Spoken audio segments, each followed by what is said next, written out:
acredita do fundo do meu coração. Na verdade, não é do fundo do meu coração, é da mente mesmo. Eu quero acabar o relacionamento com você. Você não vale nada. Não, na verdade, você vale tudo pra mim, mas na verdade, você não vale nada mesmo. Você vale um pouquinho só. É que o dólar tá em baixa, mas não dá nada. Tá? Ai, meu Deus. Eu não consigo dizer isso. Eu vou ter que terminar o relacionamento. Mas por quê? O que aconteceu? Olha, vou te dar um exemplo. Olha os bichos aqui lá, como eles estão felizes. Na verdade, eles estão muito felizes, é que eles não têm emoção. Eles têm emoção. Mas Mas por que é isso? Os bichos ligaram com eu você? sei, eu te traí. Eu te traí, por favor, me perdoa. Não me perdoa, não quero seu perdão também. Também não deixa eu estar só, cara. Muita areia pro seu caminhãozinho. Na verdade, você nem tem caminhãozinho.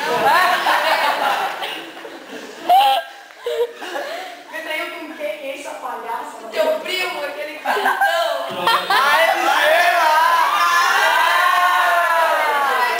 Ele é bonitinho. Mais que você. Não, mais que você não é. Você é um chuchu.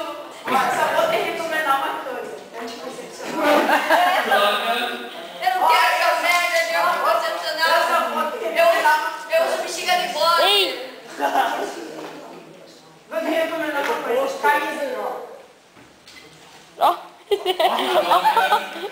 vou te recomendar uma coisa. Ah, vou pro inferno. Eu vou precisar, Vai pro inferno, você ganha mais. eu quero ir pro céu. Não vou pro céu, você já então sou uma escada aqui no lugar. Vai lá pra cima, moço, eu tô longe. Mas eu não quero morrer, eu quero voltar com você. Volta pra mim. Não volta pra mim também, não quero mais. Mas que mulher mais burra, não sabe nem decisa. Ai, eu gosto dele. Ai, eu não gosto dele.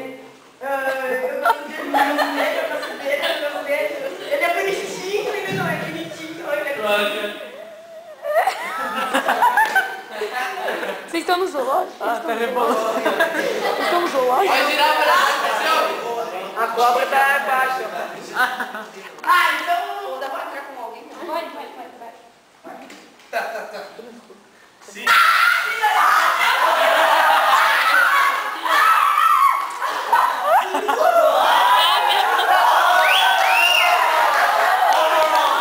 Milagre, tarado! Nossa, tirou Ah, eu Lei Maria da Penha! Não existe Lei Maria da Penha, acabou isso aí. Ah! Seu farsante miserável, agora vai te meter uma na cara!